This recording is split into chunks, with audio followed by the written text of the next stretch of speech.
Baik. Bismillahirrahmanirrahim.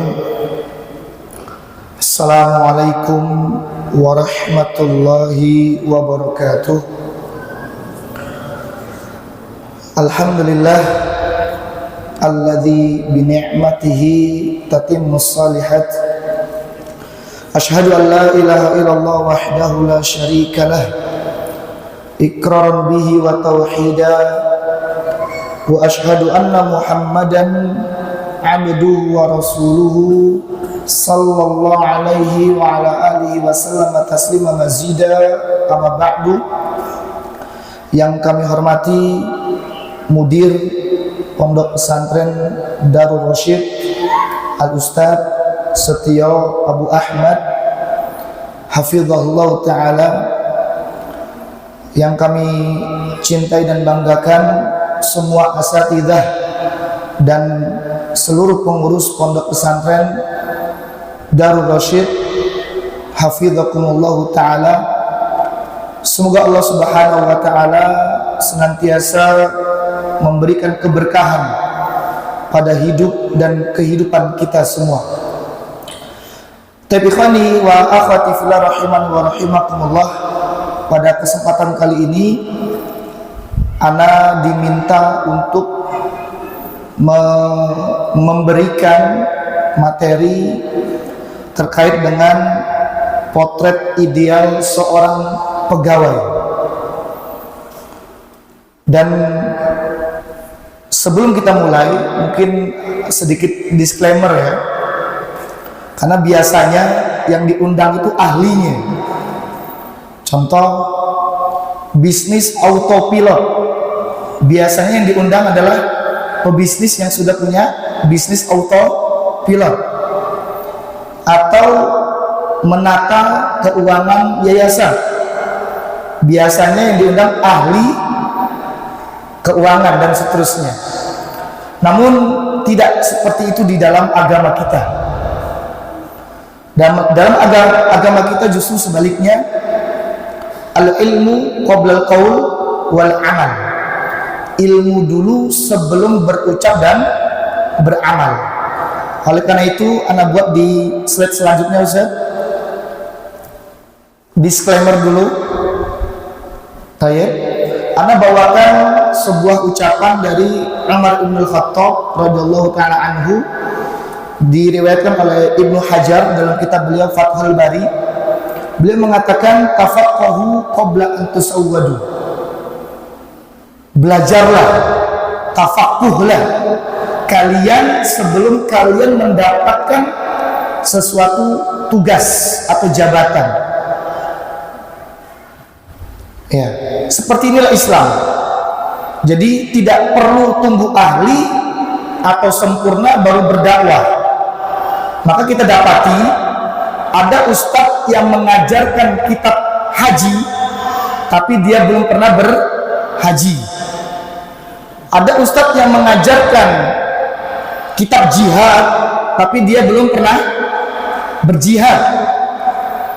Apatah lagi ada ustadz yang mengajarkan fikih poligami, sibuk ngobrol soal poligami di mana-mana, dia sendiri belum poligami. Tapi kan al-ilmu qabla al-qaul wal amal. Ya, sedina ya. Ayo. Ahli beliau insyaallah soal poligami. Kemana-mana wis. Ya, cuman sampai sekarang masih juga apa? Satu. Ya. Setia. Setiap tikungan ada.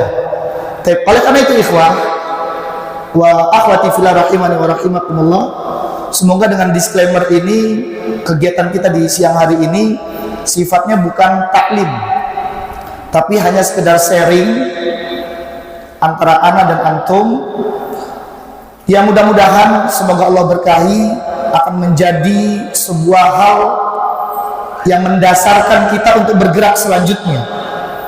Karena akan tetap berbeda antara orang yang memiliki pengetahuan dengan orang yang tidak memiliki pengetahuan.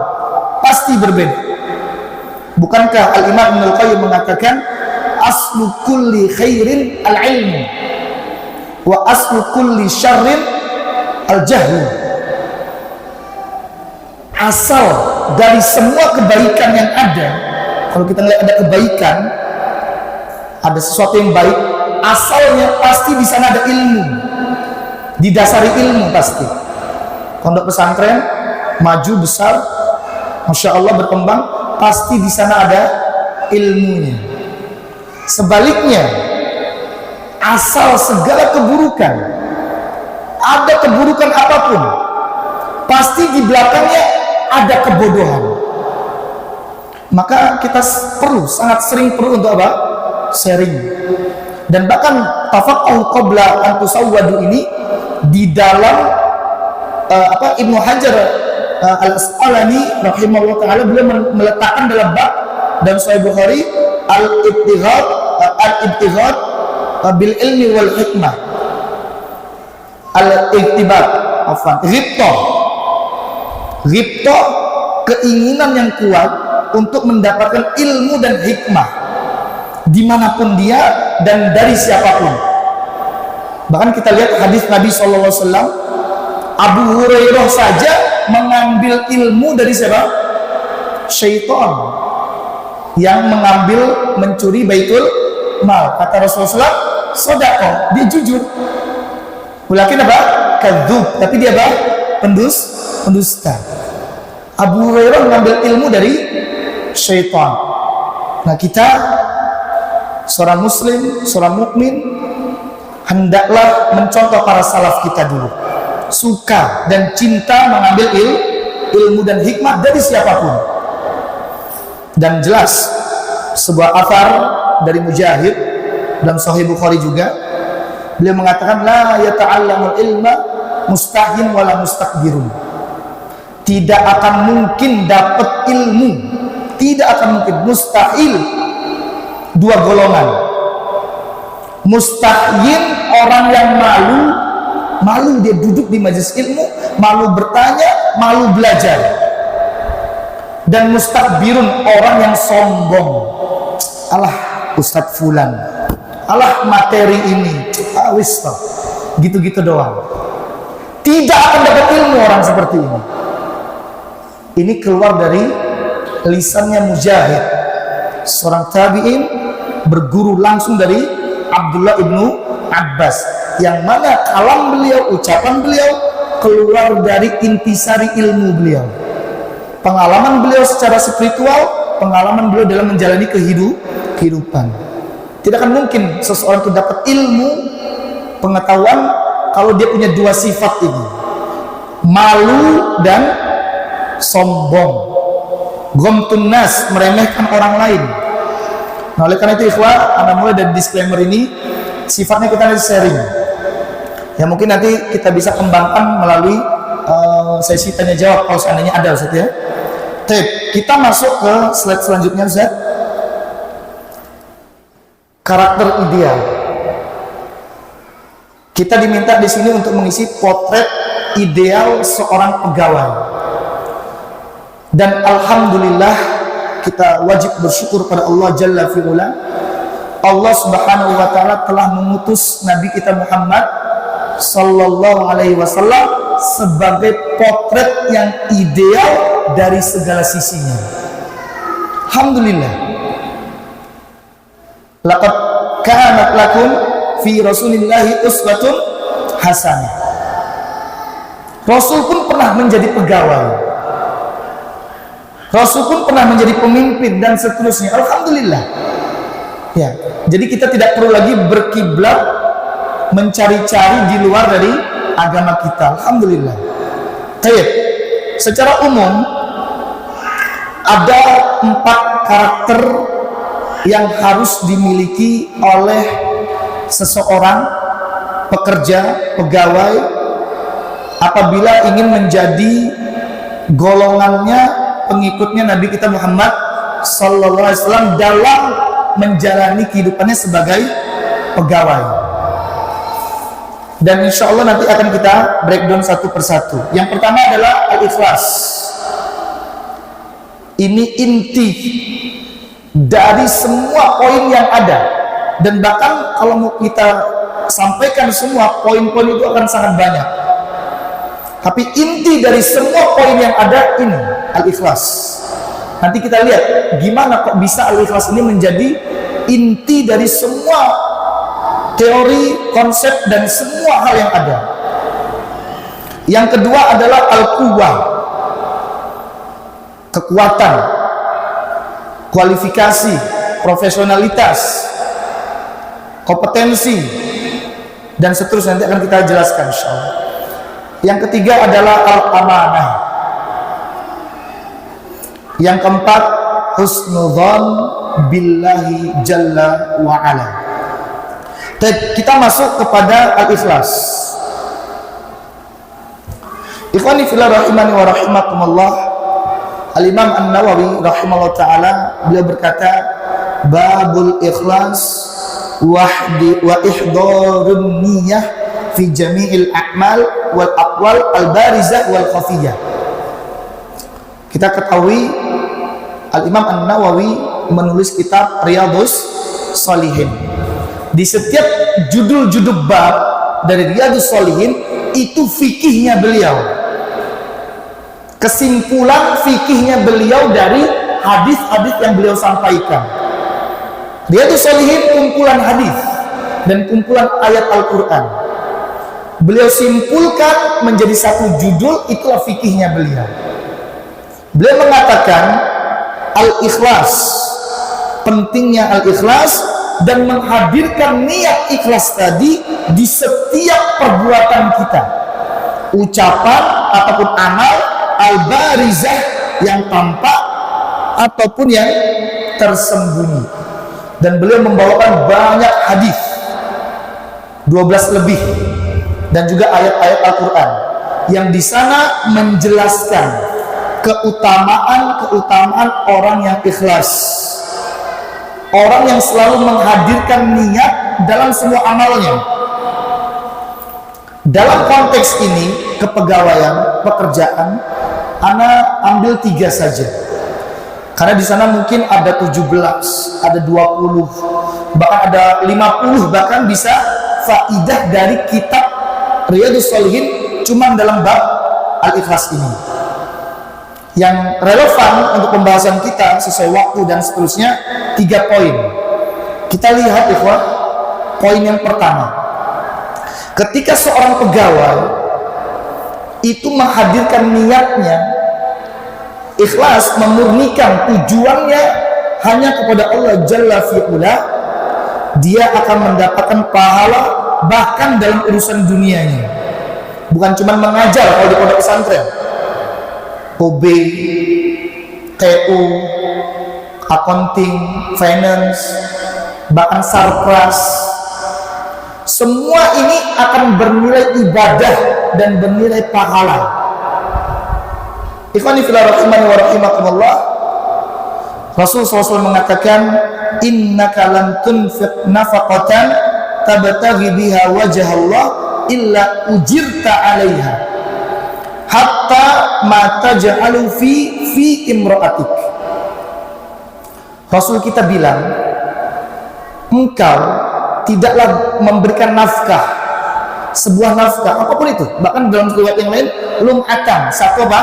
Suapan, hanya sekedar satu suapan, tapi engkau berharap pahala di sisi Allah, ujirta alaih, kamu akan mendapatkan pahala. Oleh karena itu ikhwah, kita sebagai pegawai dimanapun kita, rugi, sangat-sangat rugi apabila kita tidak menghadirkan niat ini. Waktu kita habis, tenaga kita habis, ide dan gagasan dan semuanya sudah kita berikan sia-sia. Kata Al-Imam Ibnu Qayyim, kal musafir yamla jirabahu romlan yufkiluhu wala yanfa'uhu. Seperti orang musafir lagi jalan, ngumpulin batu taruh di tasnya, memberatkan dia pekerjaan dia, memberatkan dia urusan dia tadi, segala jenis pekerjaannya, 8 jam kerja, bahkan sampai melembur, meeting, terus 24 jam sibuk dengan kerjaan, memberatkan dia. La yanfa'u, tapi tidak bermanfaat buat dia. Jadi rugi, sangat rugi. Terlebih lagi kita yang berjuang di pondok pesantren. Ana sering sampaikan kepada teman-teman yang berjuang di pondok pesantren, terutama di pondok Ana, antum kalau mau cari uang, cari dunia di pondok pesantren, di sini bukan tempatnya. Mustahil antum kaya. Sulit dan mustahil antum bisa dapat dunia antum di pondok pesantren. Mustahil. Dan rugi antum. Waktu antum, tenaga antum, ide dan seterusnya gak sebanding dengan apa yang antum dapatkan.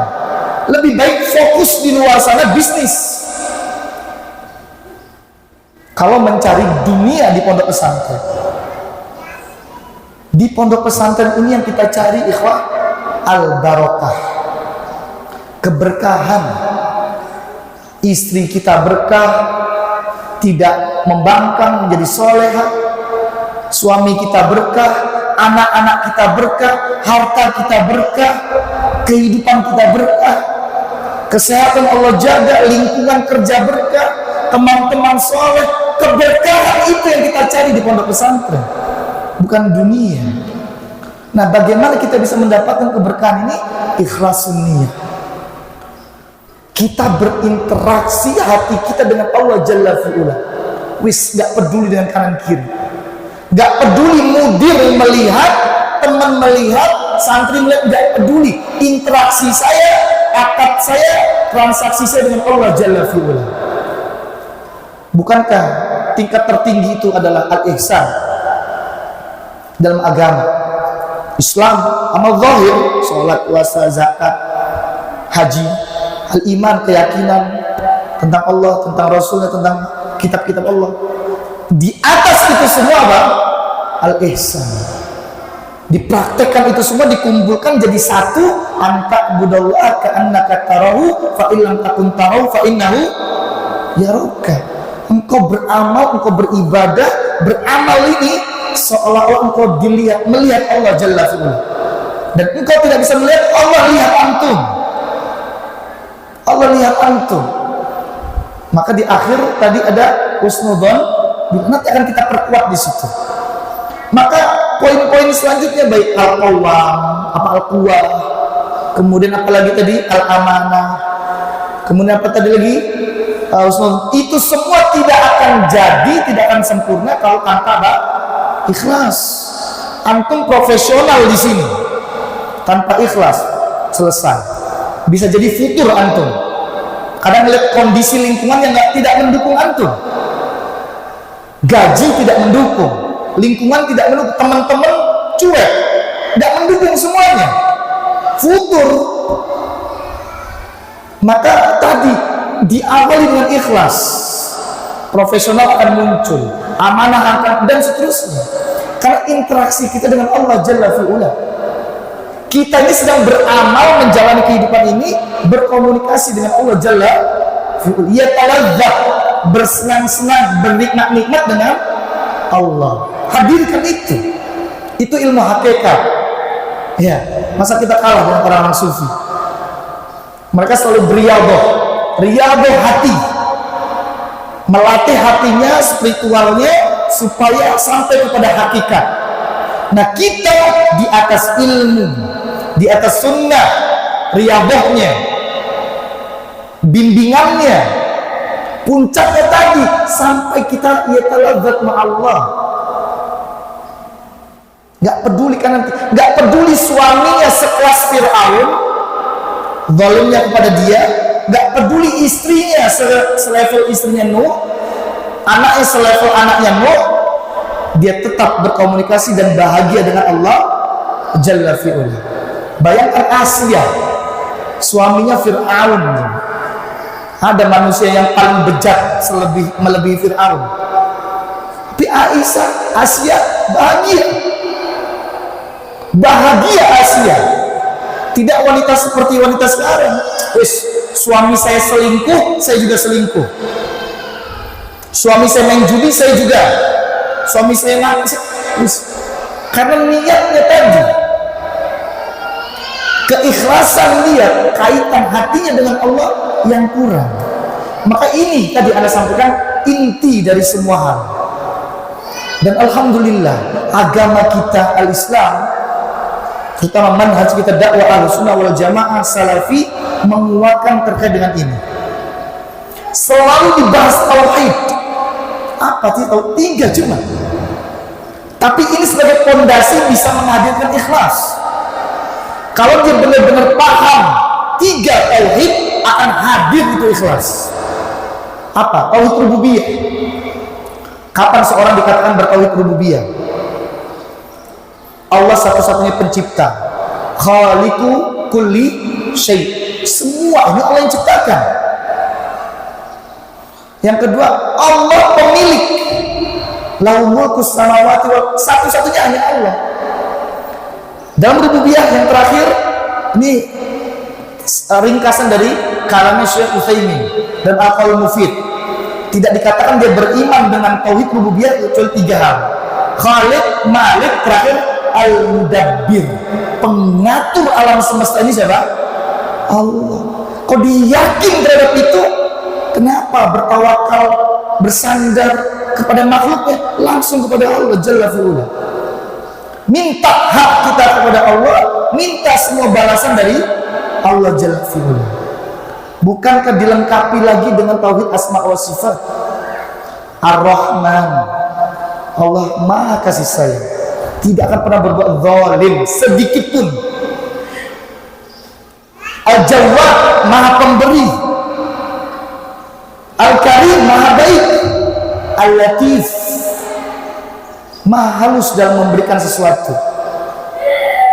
Bayinya Musa dihanyutkan di sungai Nil. Logika mana yang bisa mencerna dia akan menjadi seorang pemuda yang tumbuh hebat di istana, padahal dihanyutkan di sungai Nil. Nabi Allah Yusuf dibuang di sumur, tidak ada orang yang lewat, sepi. Allah kirim musafir, di penjara, terus tersiksa. Logika mana yang bisa menyatakan beliau akan menjadi apa? Pejabat negara. Ar-Rahman. Maka rugi.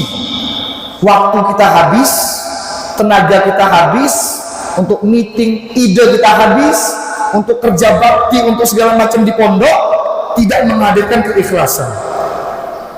Sangat rugi. Ya, ini penting.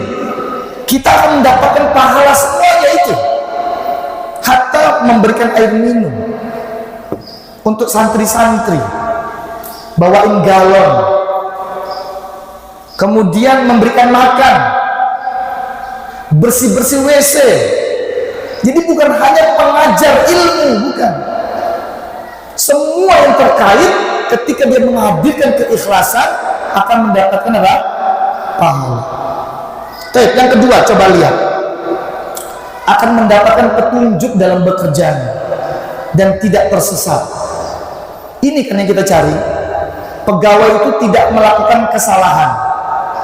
Allah berikan taufik kepada dia dan Allah berikan hidayah kepada dia agar dia bisa melakukan pekerjaan dengan baik. Kita sudah yakin la haula wala quwata illa billah. Kemudian binikmatihi tatimmus sholihat. Kalau kita menghadirkan keikhlasan, ikhwah, kita akan Allah berikan petunjuk dan tidak akan Allah sesatkan. Lihat dalam surat As-Saff, qal fa bi'izzatika la ughwiyannahum ajma'in illa ibadakal mukhlasin. Ya Rabb, demi kemuliaan-Mu ya Allah, demi kemuliaan-Mu ya Tuhanku, saya akan menyesatkan mereka. Tujuan syaitan menyesatkan manusia. Apapun profesi antum, dia sangat suka ketika seorang muslim tersesat. Dia sangat bangga dan cinta ketika antum itu galau karena tersesat. Liyuhzinal ladina amanu. Syaitan itu tujuannya membuat sedih orang mukmin. Biasanya membuat sedih itu apa?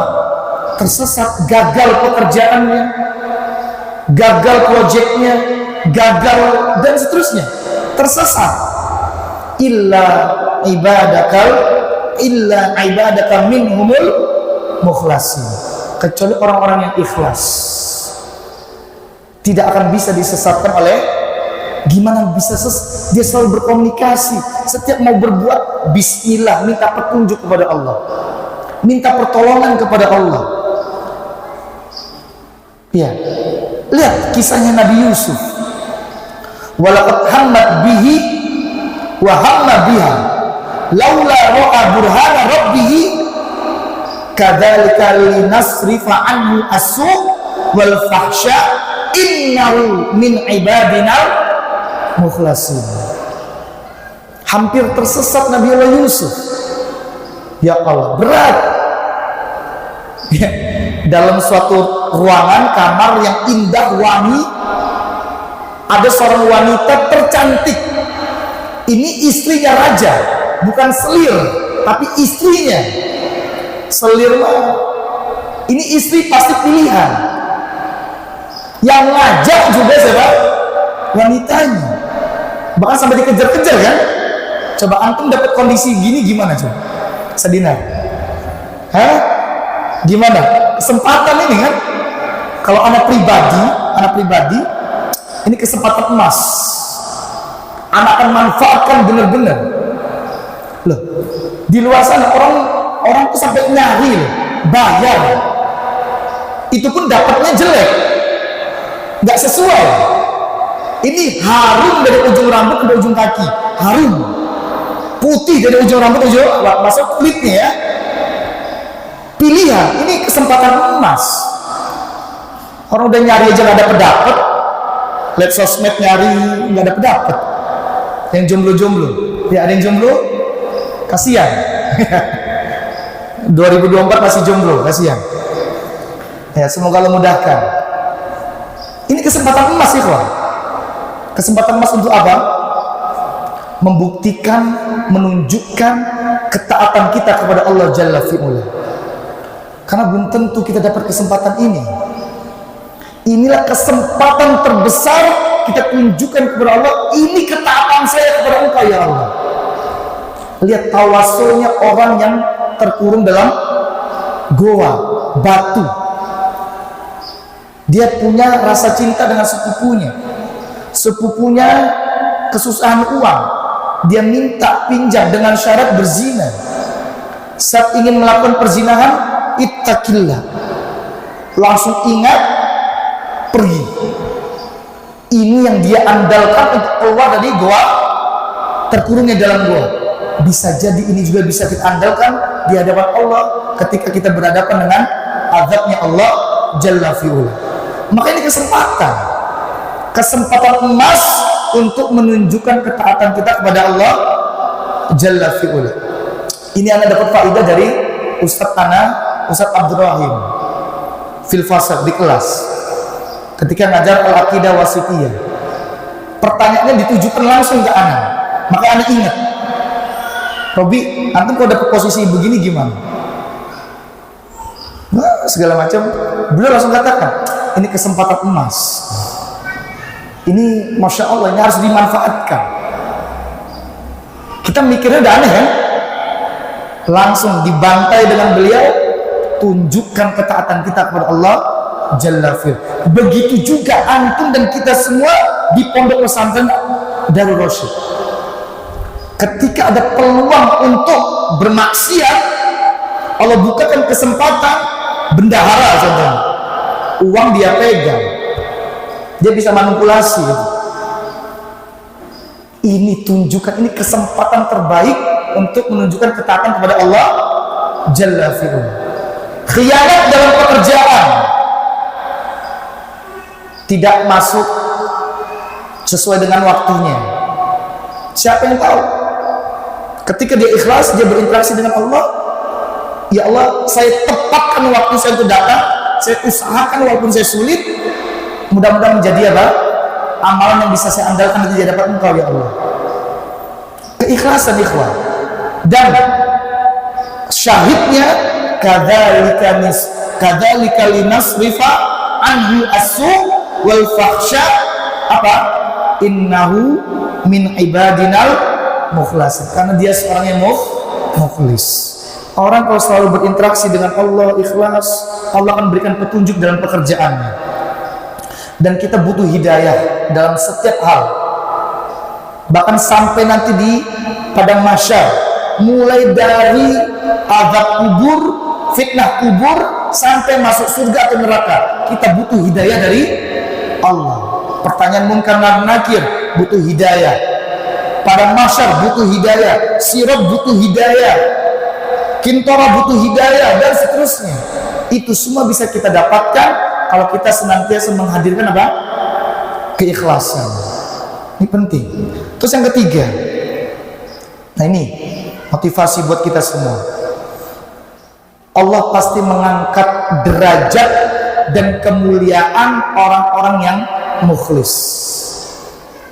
Pasti dan pasti. Ini janji Allah. Melalui lisannya Rasulullah SAW ada sebuah hadis yang Allah Subhanahu wa taala wahyukan kepada baginda Nabi kita Muhammad sallallahu alaihi wasallam. Beliau memberikan nasihat kepada Sa'ad ibn Abil Waqqas. Saat beliau mendapati rasa sakit di kota Mekah, langsung kepada syahidnya Rasul kita mengatakan, innaka lan ta'mal amalan, engkau ya Sa'ad ibn Abil Waqqas tidaklah beramal, tidaklah bekerja, tidaklah berusaha dengan suatu amalan apapun itu, kesantrian, mudir, wakil mudir, TU, wali kelas, apapun pekerjaan itu, tabtaghi bihi wajhullah, engkau ikhlaskan niat kepada Allah, illazdadatka rif'atan wa darajatan, pasti Allah akan naikkan, tinggikan kemuliaan kamu dan derajat kamu, pasti. Terus gimana Ustaz? Kita ini OB, apakah mungkin jenjang karir kita naik jadi mudir? Bohong itu hadisnya, gitu. Atau Ustaz, kita ini hanya pekerja laundry, pekerja dapur, mungkin nggak jadi ketua yayasan? Tayyib ikhwah, Allah la yukhliful mi'at. Allah itu punya sifat al-latif, maha lembut, maha halus. Ketika memberikan suatu nikmat itu sangat halus, sampai-sampai logika itu nggak bisa mencernanya. Iya, kisah-kisah tadi coba lihat. Musa, bayi dihanyutkan dalam sungai, di sungai Nil, mulia di istana. Yusuf dibuang, mulia di kerajaan. Bisa jadi Allah berikan kemuliaan itu melalui istri antum. Istri antum Allah berikan keberkahan, antum mulia, berwibawa di rumah antum, benar-benar antum menjadi raja, dan benar-benar antum menjadi suami di rumah, karena antum ikhlas bekerja, cari nafkah. Allah berkahi istri antum, mulia antum di rumah.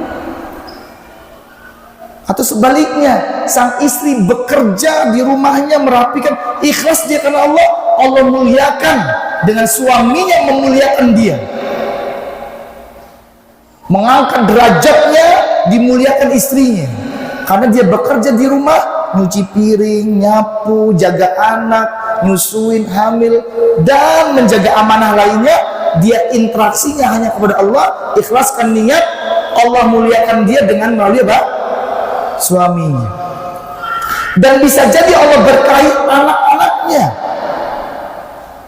Anak-anaknya Allah berikan keberkahan, kecerdasan. Anaknya sukses, orang tuanya terangkat, jadi mulia. Allah Al-Latif. Dan Allah tidak pernah menyelisih apa? Janjinya. Itulah yang kita cari, keberkahan. Pasti Allah akan angkat derajat kita, ikhwan. Nggak mungkin. Di dunia dan di akhirat. Kita hidup bukan cuma di dunia, Janji Allah ini bukan hanya untuk di dunia, di akhir Allah angkat tinggikan. Ini balasan ma kuntum tu'adun. Ini yang kita janjikan dulu kepada kamu di dunia. Allah tinggikan derajat kita nggak ada sia-sianya. Maka faidah yang ketiga ini menjadi motivasi buat kita. Apapun profesi kita, dimanapun kita kerja, tetap totalitas ikhlas kepada Allah. Allah akan angkat derajat kita.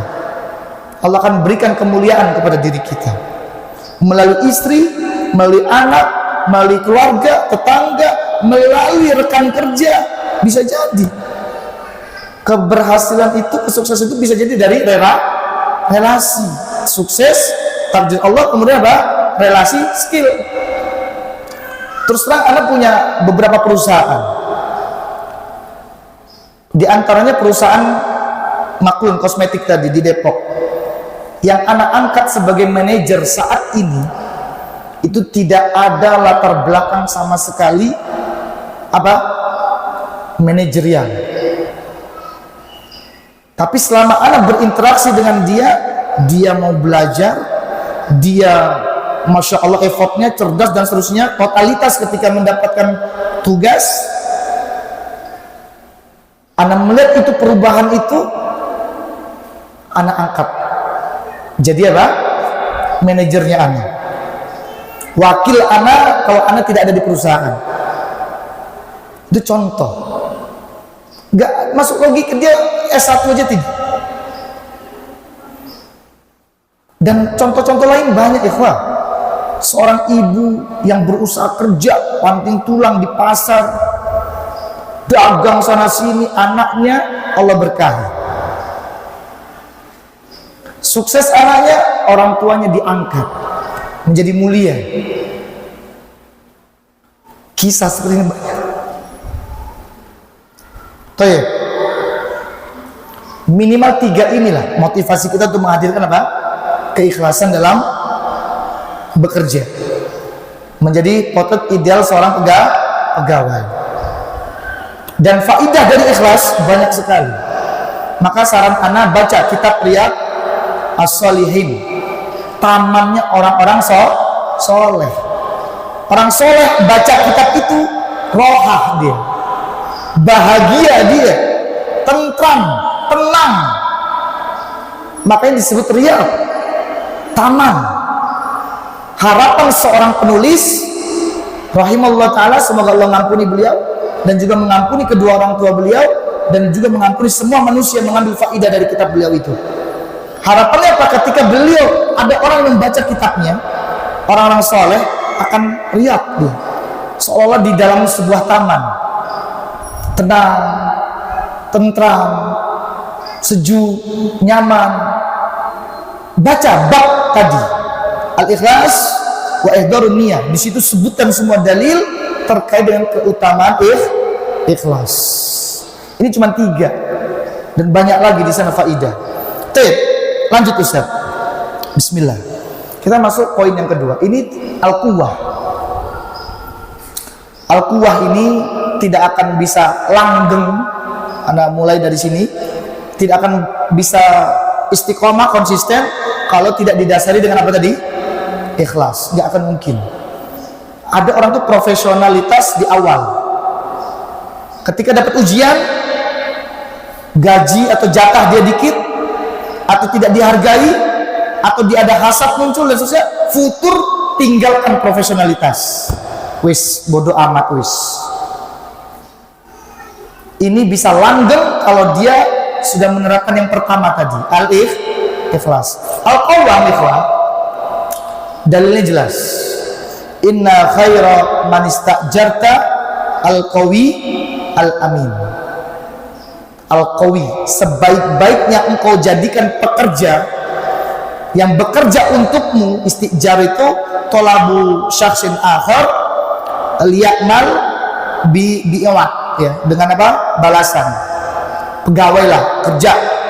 Sebaik-baik orang yang engkau bayar, yang engkau jadikan pekerja adalah al-qawi al-amin. Dari sinilah muncul al-quwwah dan al-amanah. Al-quwwah Supaya simpelnya, anak singkat aja itu rinciannya. KBTK. KBTK. Apa aja KBTK itu? Slide selanjutnya, Ustaz. Pertama, K. Memiliki kekuatan, ini penting, untuk komitmen terhadap kualitas. Dia memiliki kekuatan untuk selalu komit, saya harus memberikan yang terbaik. Dan ikhwah, yang kedua adalah tanggung jawab dan inisiatif. Yang B adalah berkontribusi dan kerjasama. Yang terakhir kecakapan dan bersegera. KBTK. Kita sebelum Anda jelaskan, kita langsung ke slide selanjutnya, supaya satu frekuensi gitu. Nah, komitmen terhadap kualitas. Masya Allah, agama kita sempurna itu. Rasul katakan, ini dari wahyu. Wa ma yantiqu anil hawa in huwa illa wahyu yuha. Innallaha katabal ihsan ala kulli syai'. Allah mewajibkan, ini wajib sifatnya, memberikan yang terbaik dari segala sesuatunya. Bukan cuma terhadap komitmen dari kualitas, standar, baik itu standar. Ini Allah minta, Allah wajibkan lebih baik, berarti di atas standar. Sebagai suami harus memberikan yang terbaik. Yang terbaik bukan yang baik. Suami yang baik banyak. Tuh, suami si fulan baik, enggak, saya harus yang terbaik. Kepada siapa pertama kali kita berbuat terbaik? Kepada keluarga, kepada istri, kepada anak, bukan kepada bos, pada teman, enggak. Kepada keluarga kita itu pertama kali yang harus menerima kebaikan kita. Kembali lagi, ini Allah wajibkan. Dalam praktek konkretnya, ikhwah, kita mengerjakan apapun. Ketika kita memulai kerjaan, kita hadirkan ikhlas. Bismillah ya Allah, la haula wala quwata illa bika ya Allah, asta'inu bika, bismillah. Ketika antum memberikan pekerjaan tadi, bukan yang standar, jauh di atas standar, bukan untuk mencari muka atau menjilat kepada siapa? Pimpinannya atau temannya, tapi dia berinteraksi dengan Allah. Allah, engkau wajibkan saya untuk memberikan yang terbaik. Ini saya kerjakan. Maka Anda sebut A+. Kalau hanya sekedar diminta memberikan, itu biasa. Tapi kalau diminta memberikan dan plus memberikan yang lainnya, itulah ihsan. Nah, ini nggak akan terjadi kalau nggak ada ikhlas tadi. Ini sekedar teori. Kalau tidak ada ikhlas, hati kita belum terkait dengan Allah, belum terkait. Ini cuma sekedar teori. Kalau kita mulai dengan ikhlas tadi, ini baru bisa berfungsi. Makanya para ulama selalu menekankan apa? Tauhid, tauhid, tauhid. Lainnya itu teknis. Dan bahkan ada yang di luar teknis Allah berikan apa? Keberhasilan. Banyak. Bukankah kita sering menghadapi sebuah masalah terurai dengan sendirinya tanpa kita lakukan apapun? Karena kita bermunajat kepada Allah, memohon pasrah diri kepada Allah. Allahus samad. Allah urai masalah itu dengan sendirinya. Banyak dalam hidup kita. Ya, poinnya kembali ke ikhlas, maka ini akan terlaksana. Ketika pekerjaan kita A, kita harus lebihkan itu A+. Kalau di perusahaan Ana, ketika Ana minta suatu A, umumnya mereka akan memberikan tambahan. Gak ada yang tidak ada memberikan opsi lainnya. Contoh, Anda minta packaging botol, contohnya botol parfum yang seperti ini. Purchasing Anda itu nggak cuma ngasih yang seperti itu. Ustaz, ini yang antum minta, cuman nanti di sini ada pilihan lain Ustaz, ya mungkin bisa dipertimbangkan Ustaz. Nah ini kalau dari sisi dibawakan lagi yang lainnya, itu bagi kita itu poin plus di dunia pekerjaan yang sifatnya unsurnya dunia. Apatah lagi ikhwah kita dalam dakwah, dalam penyebaran agama Islam.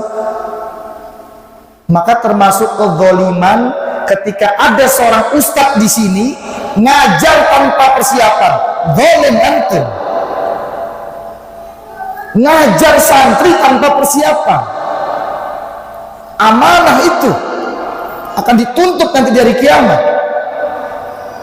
Ngajar semaunya tanpa persiapan, wis jalan gitu aja.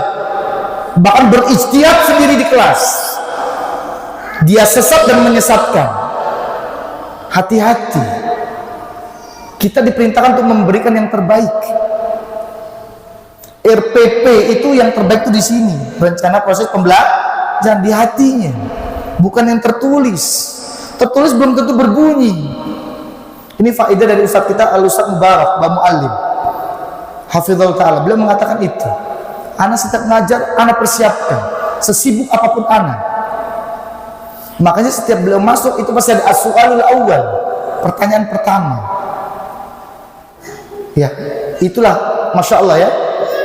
Ya, hikmah-hikmah itu ada dari kibar, orang-orang tua kita. Nah poinnya ikhwah, zalim ketika ada seorang pengajar, karena ini Allah wajibkan loh ya, membuat yang terbaik itu Allah wajibkan, sehingga etos kerja seorang muslim itu nggak ada rendah, pasti selalu tinggi. Maka syarat pertama adalah muslim. Wes itu cukup sebenarnya. Melamar kerjaan syarat pertama apa? Muslim. Rekrutmen pekerjaan pertama apa? Muslim. Muslim itu kalau dia benar-benar muslim, etos kerjanya seperti ini. Selalu apa? A plus. Semua dipersiapkan dengan baik oleh dia. Kemudian selanjutnya, nah, tanggung jawab dan inisiatif.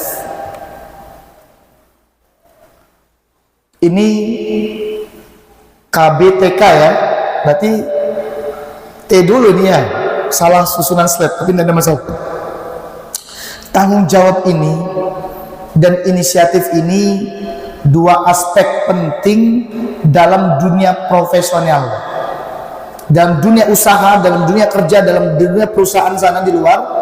Dua ini, tanggung jawab dan inisiatif. Ketika dia mendapatkan job desk, ketika dia terima SOP, dia tanggung jawab terhadap hal itu. Kemudian ketika dalam penerapan secara teknis, dia inisiatif. Itu yang langsung dilihat oleh SPV-nya, supervisornya, poin plus. Di mana-mana yang bisa langsung naik jenjang karirnya karena dua hal ini. Makanya di selanjutnya Ustaz, slide selanjutnya Ustaz, manfaat dari tanggung jawab dan inisiatif.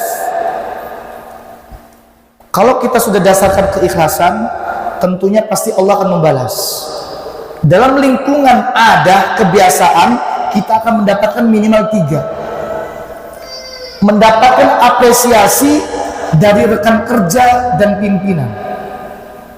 Kita akan dapat image, trust, kepercayaan dari teman-teman. Oh itu tanggung jawab itu, wis, nggak usah ragu sama beliau. Pasti komit. Ketika dikasih kerjaan A, pasti dikerjain, insya Allah. Meskipun beliau sulit dan tanggung jawab beliau. Meskipun keluar dana di situ, meskipun keluar waktu lebih di situ, meskipun apa, tenaga lebih di sana, dia tanggung jawab. Oh nanti masalah teknisnya gini. Dia pasti inisiatif. Masa hal seperti ini nggak ada sih? Kalau dalam bahasa Arabnya suratul badihah, cepet dia dalam bersikap, nalarnya dalam mensiasati suatu keadaan. Ini akan mendapatkan apresiasi, dan kita akan merasakan gitu. Sekitar lingkungan kita, ketika ada orang yang seperti ini, kita pasti mengakui dalam hati kita, ini orang tanggung jawab, dan ini orang inisiatif. Akan dibawa terus orang tersebut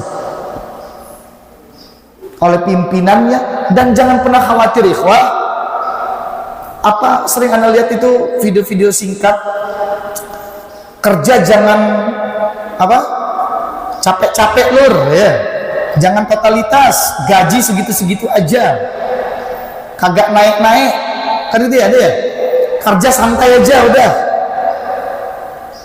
Di dalam Islam tidak. Yang mengangkat derajat kita, yang memuliakan kita itu bukan bos kita, bukan perusahaan kita, tapi siapa tadi? Allah Jalla fi'ula. Ini maka keikhlasan di awal, sehingga kita bisa bertanggung jawab, sehingga kita bisa berinisiatif, peduli amat dinilai atau tidak dinilai inisiatif kita, diapresiasi atau tidak diapresiasi. Tapi insya Allah Allah akan berikan itu semua. Teman-teman kita akan mengapresiasi kita, dan peluang untuk naik jabatan itu secara nalurinya begitu, tabiatnya. Seorang pemimpin pasti nyari yang bertanggung jawab dan inisiatif. Ketika ada mutasi, belum habis ya? Apa? Anda kira ingetin ini? Ada demutasi atau ada penyegaran, itu akan dilihat oleh manajemen dua hal ini. Dia ini tanggung jawab. Lihat kemarin ketika dia menjadi musyrif, dia tanggung jawab, totalitas, dan inisiatifnya tinggi.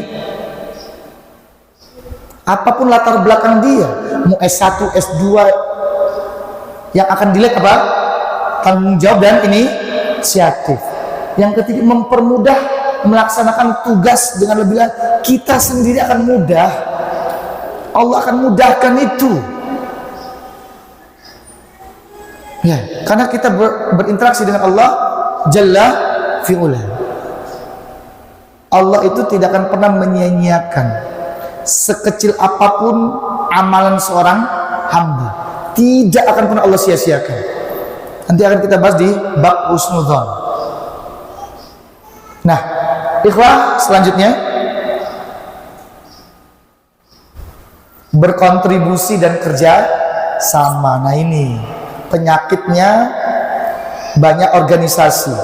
Ini kerjaan saya, itu kerjaan kamu. Ini kesalahan kamu, ini bukan kesalahan saya.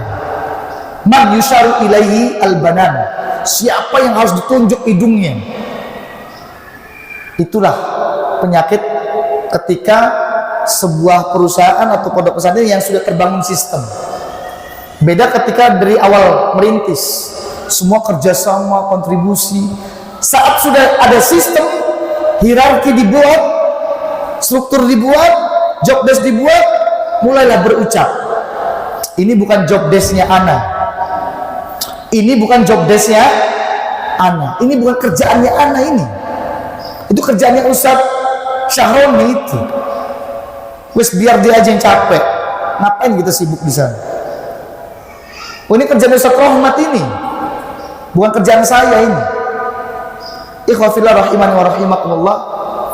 Ketika kita ikhlas interaksi kita dengan Allah Jalla fi'ula, maka ketika kita diingatkan dengan hadis Nabi sallallahu alaihi wasallam, kita langsung berharap kepada Allah Jalla fi'ula. Melalui hadis ini bisa kita lihat, man nafasa an mu'minin kurbatan min kurabid dunya nafasallahu anhu kurbatan min kurabi yaumil qiyamah. Masya Allah. Siapa saja, man itu anak artikan siapa saja. Kalau umumnya orang apa? Barang siapa? Barangnya siapa itu? Enggak. Man itu isim mausul, umum. Siapa saja. Barang siapa itu serapan dari bahasa Melayu. Ya, maka kalau kita lihat kamus ya barang siapa, dulu kan terjemahan pertama Melayu. Man itu siapa saja, mau laki, perempuan, kaya, miskin, OB, bukan OB, mau mudir, mau ketua yayasan, mau pembina yayasan, siapa saja dia. Jangan ada batas di situ. Siapa saja dia yang membantu kesulitan seorang mukmin, Allah akan bantu kesulitannya di hari kiamat. Ini yang kita perlukan, ikhwah. Dosa kita banyak sekali. Bangun tidur sampai tidur dosa sudah. Kita butuh ini, ada yang meringankan. Ketika ada woro-woro kerja bareng-bareng, gotong royong itu berkontribusi kita. Gak bisa dengan tenaga kita kirim saudara atau siapa kita bayar kerja di situ. Gak bisa juga harta kita, minumnya, makanannya dan seterusnya. Jangan sampai ada peluang yang kita tidak ada kontribusi di sana. Bila perlu setiap pintu kebaikan ada kontribusi kita di sana. Itu akan bisa kita andalkan nanti di hadapan Allah Jalla fi'ula. Lihat selanjutnya. Man yassara ala mu'sirin yassarallahu alaihi fid dunya wal akhirah. Siapa yang mempermudah, ini mempermudah, bukan mempersulit. Ini terutama yang memiliki kebijakan, wilayah kebijakan. Hati-hati. Dan ingat sabda Rasulullah SAW ini. Siapa yang mempermudah urusan seorang mukmin, Allah akan mudahkan urusan dia di dunia dan di akhirat. Kemudahan yang Allah berikan umum.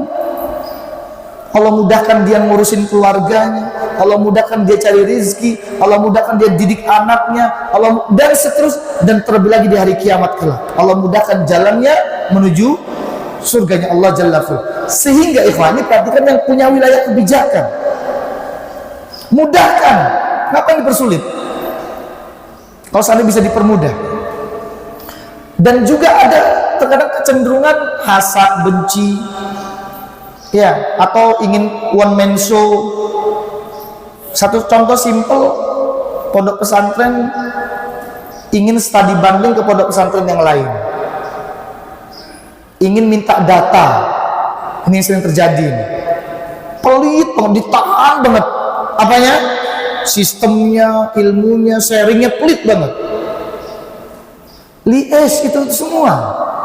Untuk apa antum tahan itu? Antum pun dapat dari Allah Jalla fi'ula. Udah share, kasih, udah. Mau sistem apa kasih, mau apa kasih, wis. Apalagi kita tahu dia berdakwah memperjuangkan Islam. Kenapa kita pelit-pelit di sana? Allah akan mudahkan urusan antum.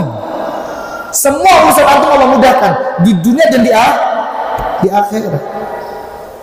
Kalau dia ikhlas, akan mudah melaksanakan ini.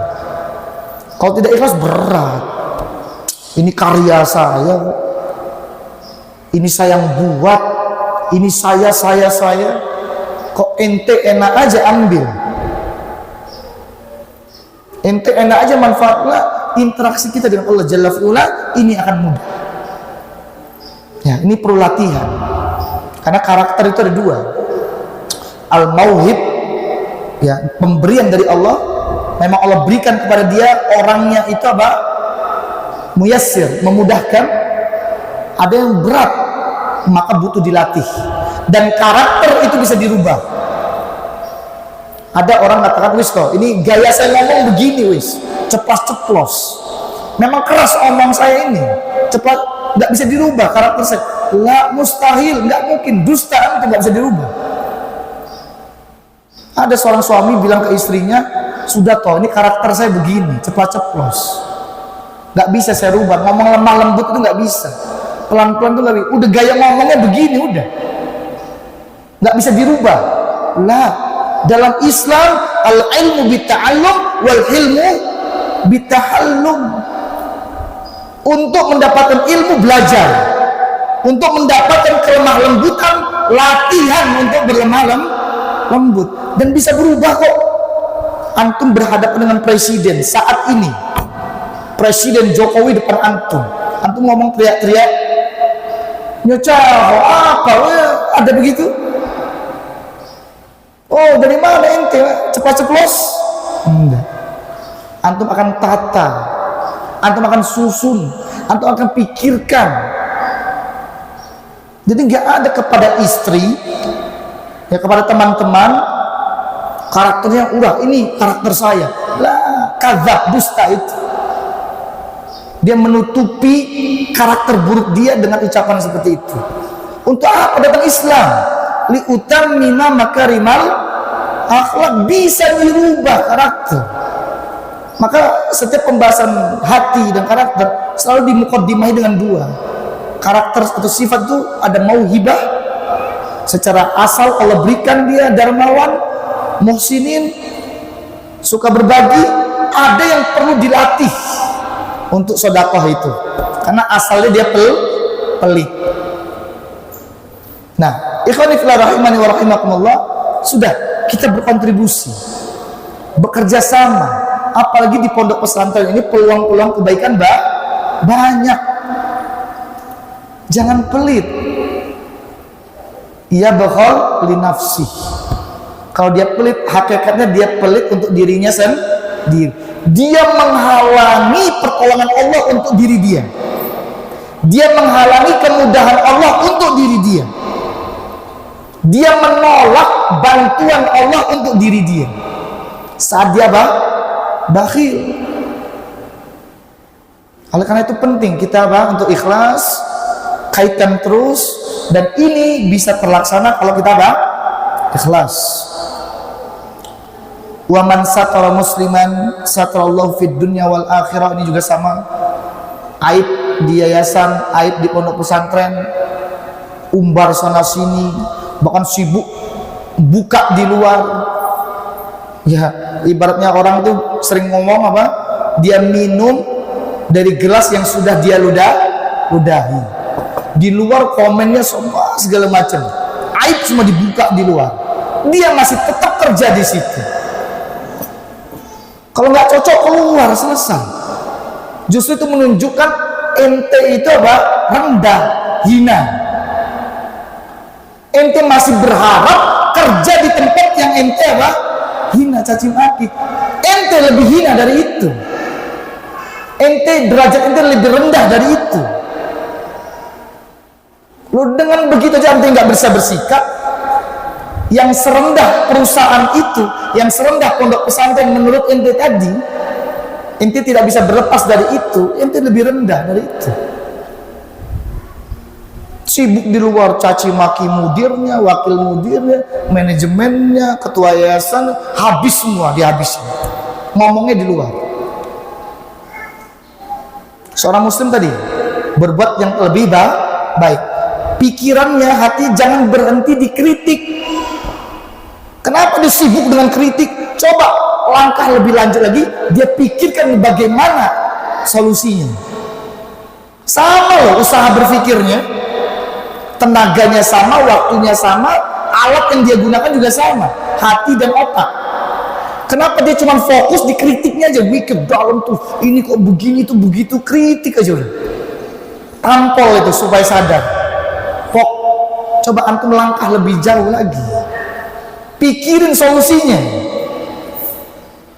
lebih bermanfaat buat antum dan hati antum lebih sehat. Ini sibuk. Maka satara musliman, ya, siapa yang menutup aibnya seorang muslim, Allah akan tutup aib dia. Tayyib. Nah, ini syahidnya yang di akhir, Allah fi aunil abdi maka al abdu fi auni akhihi. Kita bekerja sama, berkontribusi, memberikan ide, gagasan, baik tenaga, finansial, dan semuanya. Hakikatnya kita berharap pertolongan Allah hadir pada kehidupan kita. Tayyib. Ini bisa terlaksana sekali lagi dengan apa? Ikhlas. Terakhir mungkin, karena waktunya kelewatan sudah 5 menit. Al-amin, al-afan, bersegera. Ini termasuk al-quwah tadi ya. Kadang kita ada dapati ikhwah, teman-teman kita tuh lemot. Ya, lemot. Apa lemot? Apa lemot itu ya? Bahasa lemot apa? Lelet. Ya Allah, nggak tahu sebabnya apa lelet itu. Mungkin dia belum mendapatkan firman Allah Jalla fi'ula, fastabiqul khairat. Kita itu diperintahkan untuk apa? Bersegera dalam kebaikan. Jangan ditunda-tunda. Kalau dalam dunia usaha, terus di luar sana, industrial, yang dicari itu yang faster, better, dan fleksibel. Faster, minta sekarang, yang dapatnya sekarang. Kalau dia, contoh kita WA sekarang, jawabnya besok, nggak akan kepakai dalam dunia industrial. Dibuang jauh-jauh yang kayak gitu. Keburu ditembak Jepang kalau perang. Iya, kita lagi perang, koordinasi, jangan ke depan. Jawabnya lama, keburu tembak Jepang itu. Dalam dunia usaha pun sama. Lewat kita sedetik peluang, bisa rugi. Maka yang faster itu selalu dicari. Yang lemot-lemot pasti disingkirkan. Islam sudah mengajarkan kita harus apa? Al-qawi. Qawi itu kuat dalam bersegera tadi. Meskipun kita menghadapi apa? Kesulitan. Dalilnya ini, badiru bil a'mali fitana. Nah, yang pertama motivasi, ketika kita untuk bersegera, ingat, ilallahi marji'ukum jami'an. Kita bersegera, wis, kepada Allah kita kembali, udah. Hasilnya nanti Allah, udah. Semua kita tawakal kepada Allah, serahkan semua. Segera kita lakukan ini. Jangan ditunda-tunda selama kebaikan. Yang terakhir ini, badiru bil a'mali fitana. Antum bersegera beramal sebelum ujian-ujian itu datang. Pondok lagi bagus-bagusnya, lelet dia kerjanya. Lagi banyak peminat, lagi banyak Masya Allah, muslimin dan seterusnya, lagi pesat-pesatnya, lelet, lambat, lemot. Datang fitnah, ujian-ujian, baru dia apa? Merasakan nikmatnya kemarin. Kenapa nggak kita bersegera? Badir bil a'mali fitanan, sebelum datang ujian-ujian. Maka mudah-mudahan ini menjadi apa? Motivasi. Dan ini nggak akan bisa kita capai kalau tidak ada ikhlas. Nah, terakhir, al-amanah. Tayyib. Inna khaira man istajarta al-qawi al-amin. Diambil dari kalimat tersebut. Al-amin itu ada dua, kepercayaan dan integritas. Tayyib. Ikhwah, selanjutnya Ustaz. Kepercayaan dan integritas ini dasarnya ini pasti. Ya ayyuhalladzina amanu aufu bil uqud. Innallaha ya'murukum an tu'addu al-amanat ila ahliha. Ini perintah. Berarti apa hukumnya? Wajib. Di sini yang ingin Anda buka bukan hal ini. Yang ingin Anda buka adalah dari sisi khianatnya amanah. Ikhwa fillah rahimani wa rahimakumullah. Kita semua harus sadar. Semua harus sadar. Nanti di hari kiamat, pada asalnya Allah itu Maha Pengampun. Harus sadar kondisi hari kiamat. Sesadar-sadarnya. Hari kiamat nanti Allah itu Maha Pengampun. Jelas, innallaha ghafurur rahim. Mudah mengampuni dosa, sangat mudah. Namun tidak pada dosa kezaliman atau khianat kepada sesama makhluknya atau hambanya. Khianat itu termasuk kezaliman. Ini tidak akan pernah selesai, ikhwan. Di akhirat nanti orang yang antum khianati, orang yang antum zalimi, tidak akan pernah memaafkan antum. Ingat itu, kita harus sadar. Akhirat nanti mereka itu tidak akan pernah memaafkan antum.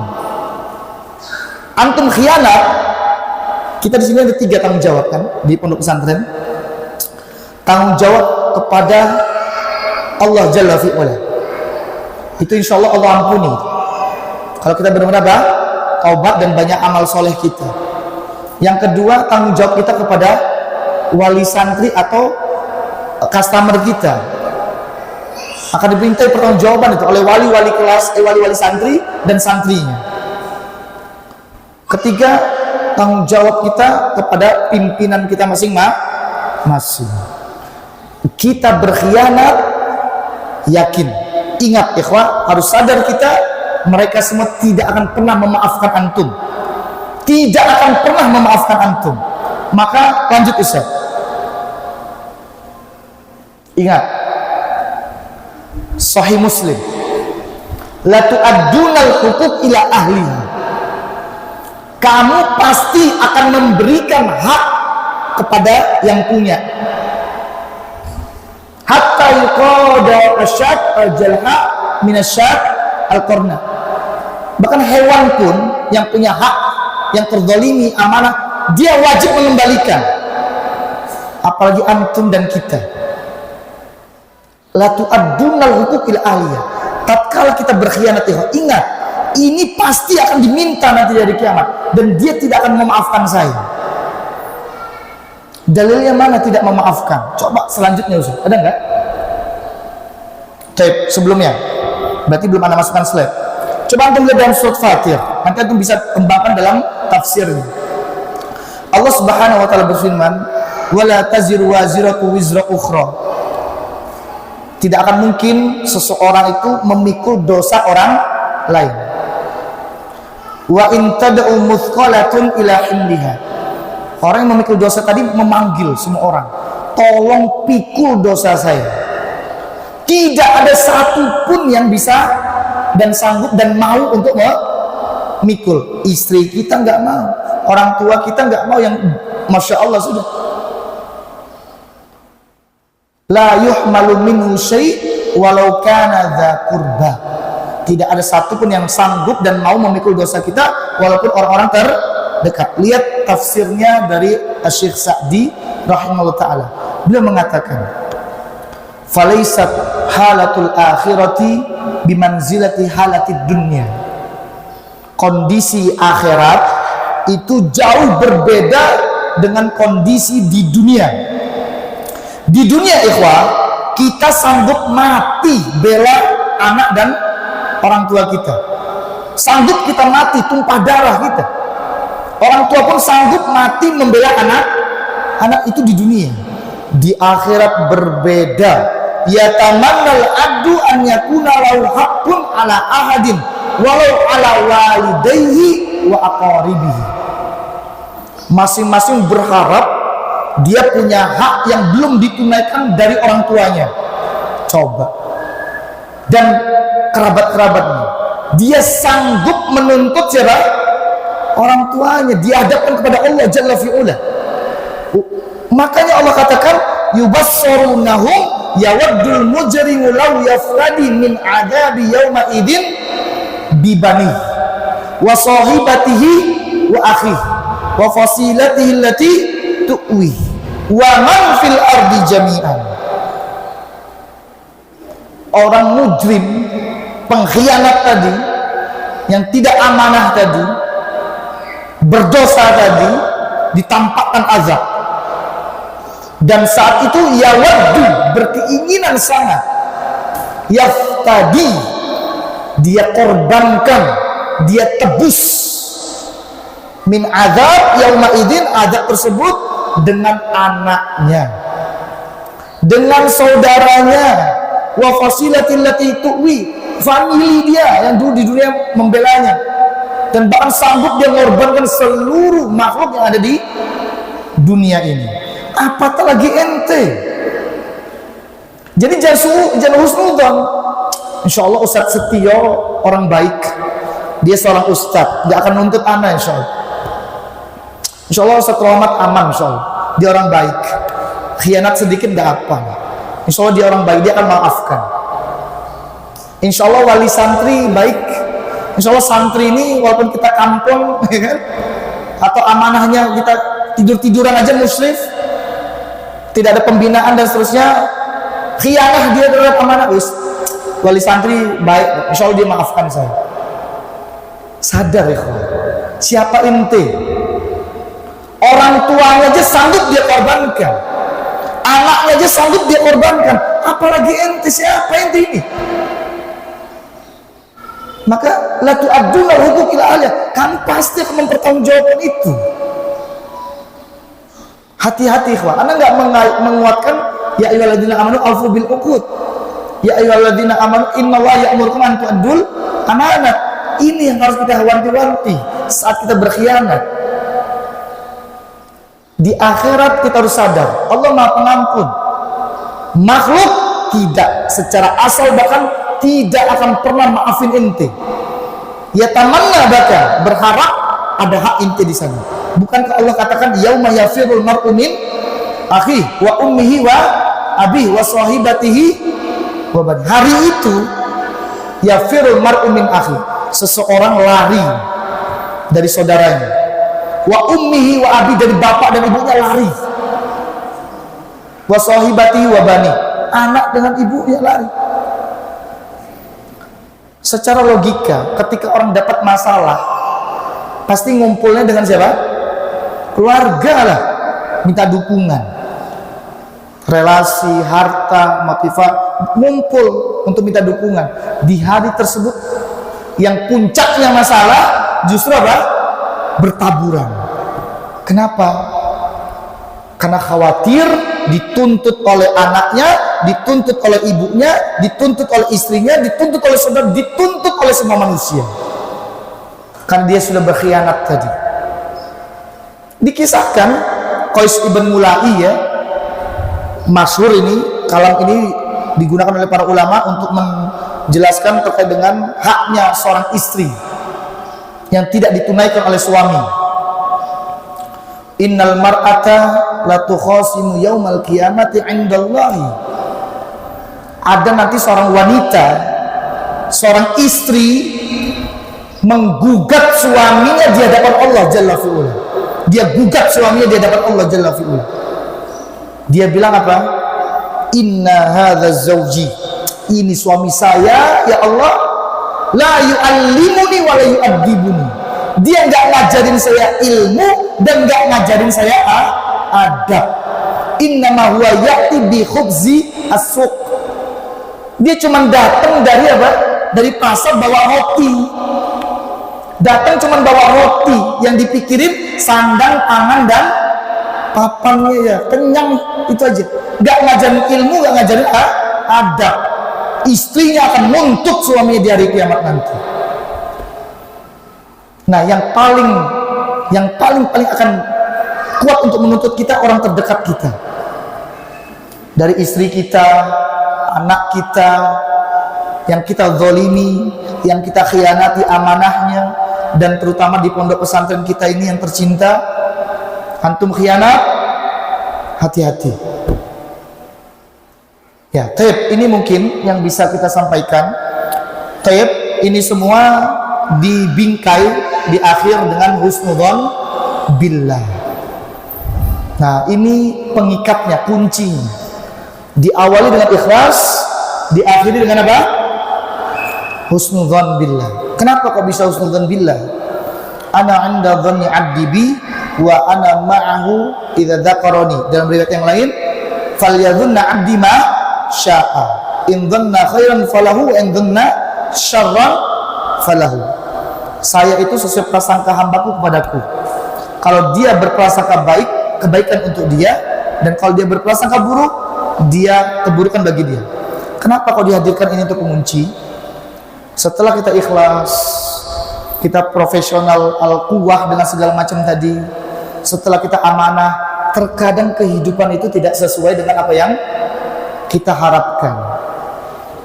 Tajririyah kamala tashtahi as-sufunu. Terkadang angin itu tidak sesuai keinginan, arahnya angin berembus tidak sesuai keinginan apa? Perahu layar. Dia udah berjuang, justru dapat bulian. Dia sudah amanah, tanggung jawab, justru semakin apa? Banyak kerjaan dan seterusnya. Tambah terus pekerjaan dan seterusnya. Ya kan? Ada kan kadang-kadang? Mana ini semua? Dikunci dengan husnudzan billah. Apa sih husnudzan billah itu? Membangun keyakinan 3 minimal.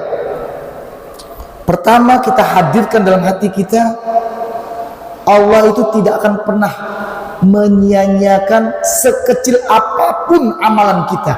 Tidak akan menyia-nyiakan. Wa may ya'mal mithqala dzarratin khairan yarah, wa man ya'mal mithqala dzarratin syarran yarah. Pasti tidak akan pernah Allah sia-siakan, enggak mustahil. La yudi'u amala amilin. Enggak akan pernah menyia-nyiakan. Bangun keyakinan. Kedua, Allah tidak akan pernah menyia-nyiakan harapannya seorang hamba. Dalam bekerja tadi, apa harapannya? Allah tidak akan pernah sia-siakan itu. Harapannya iblis aja Allah kabulkan, Pak. Apalagi antum soleh, bertakwa, tanggung jawab, integritas, amanah dan seterusnya. Iblis berharap Allah kabulkan. Ya kan? Apa doanya iblis? Fa'anzirni ila yaumi yub'atsun. Ya Rabb, karena engkau sudah menetapkan aku sesat, aku berharap kepada engkau, tangguhkan hidupku sampai hari dibangkitkan hari kiamat. Fa innaka minal mundzirin. Langsung Allah kabulkan. Kamu termasuk orang kamu termasuk makhluk yang ditangguhkan sampai hari. Harapannya iblis Allah kabulkan. Apalagi muncul dari seorang mukmin, bangun tengah malam, sholat, nangis, berjuang dia. Gak akan mungkin. Allah itu al-Jawad, Maha baik. Wa ma ana bidzallamin lil abid. Gak akan mungkin Allah itu mendzalimi seorang hamba. Apa kata Al-Imam At-Tahawi? Wa kulluhum yataqallabuna fi masyiatihi baina fadlihi wa adlihi. Makhluk itu semua yataqallabuna fi masyiatihi, berjalan, bergerak, berubah di atas kehendaknya Allah Jalla fi'ula. Namun berputarnya itu cuma dalam 2 kondisi, fadlihi wa adli. Karunia Allah berikan semua. Islam Allah berikan tanpa kita minta, istri Allah berikan, harta Allah berikan, jabatan Allah berikan, kesehatan Allah berikan. Itu fadl min Allah. Yang kedua, adli, keadilan dari Allah Jalla fi'ula. Bukan azab, tapi apa? Keadilan. Bisa jadi kita banyak dosanya, Allah uji dengan itu supaya kita keluar dari dunia ini apa? Bersih tanpa dosa. Keadilan dari Allah. Allah adil. Nah, yang terakhir, ikhwah, bangun keyakinan bahwasanya Allah pasti memberikan yang terbaik. Tidak akan mungkin Allah memberikan yang baik. Hal jazaa'ul ihsan illal ihsan. Itu jelas nas syariat. Gak akan mungkin Allah memberikan yang tidak terbaik. Pasti yang terbaik, bukan yang baik, yang terbaik. Maka hadirkan husnudzan billah. Antum kerja dimanapun, ikhlas, profesional, al-quwah tadi, amanah, bingkai itu semua tutup dengan husnudzan billah. Kehidupan kita bukan di dunia ini aja, ada akhirat. Kita lihat ada orang, banyak kisah-kisah dari Rasulullah SAW. Bahkan yang mayoritas penghuni surga itu apa? Ad-du'afa.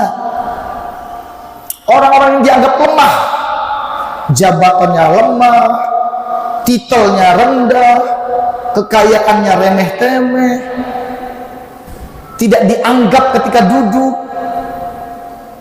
tidak direken, itu Allah janjikan itu apa? Surga. Taib. Ikhwani fillah rahimani wa rahimakumullah, tutup kehidupan kita dengan husnudzon. Bila makanya Abdullah bin Mas'ud mengatakan sangat beruntung bagi mereka yang sebelum matinya mampu menerapkan apa? Husnudzon billah. Terlebih lagi nanti di hari sakaratul maut kita. Itu beratnya kita untuk menghadirkan apa? Husnudzon billah. Baik, ikhwah, ada yang terlewatkan tadi dari ikhlas itu akan diantaranya adalah mempermudah kita menggapai cita-cita. Faedah dari ikhlas banyak dalam hadis, diantaranya Badui datang kepada Rasul, ya kan? Ya Rasulullah SAW, uhajir ma'aka, saya hijrah dengan kamu ya Rasulullah. Silakan. Rasul panggil sahabat yang lain, lihat orang tersebut, dipantau. Saat berperang dipantau, semangat perang dan seterusnya, menang bagi ghanimah. Qasama Rasulullah SAW.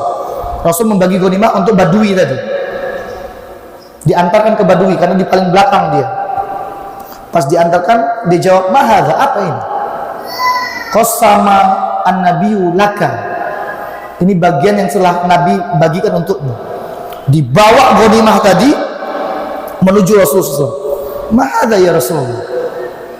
"Laisa hadza ittaba'tuka." Apa ini ya Rasulullah? Bukan ini yang saya cari dengan mengikuti dirimu. Atamanna, ini. Saya berharap an urma ilahuna wa yushiru bisahmi. Saya berharap saya ditikam di sini dengan panahnya.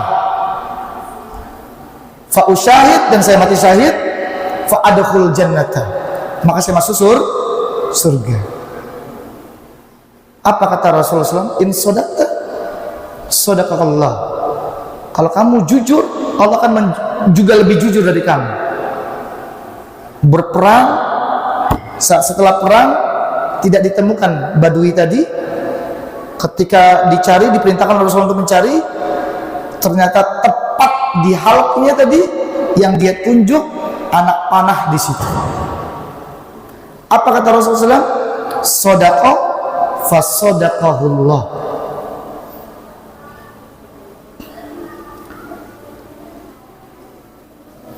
Dia jujur, maka Allah akan lebih jujur kepadanya. Ikhwah, itu mungkin yang bisa Anda sampaikan. Segala kekurangan tentunya datang dari Anda pribadi dan bantuan syaitan, dan semuanya tentunya datang dari taufik dan hidayah dari Allah Jalla fi'ula. Anda mohon maaf apabila ada salah ucap, salah sikap ke antum semua, dan kepada Allah Anda beristighfar. Mungkin ini yang bisa Anda sampaikan. Nas'alullah al-ikhlas fil qaul wal amal, wa nas'alullah al-huda wat tuqa wal afaf wal ghina, wa akhiru da'wana alhamdulillahi rabbil alamin. Kita cukupkan, kita tutup dengan doa kafaratul majlis. Subhanakallahumma wa bihamdika asyhadu an la ilaha illa anta astaghfiruka wa atubu ilaika. Wassalamualaikum warahmatullahi wabarakatuh. غرباء غرباء غرباء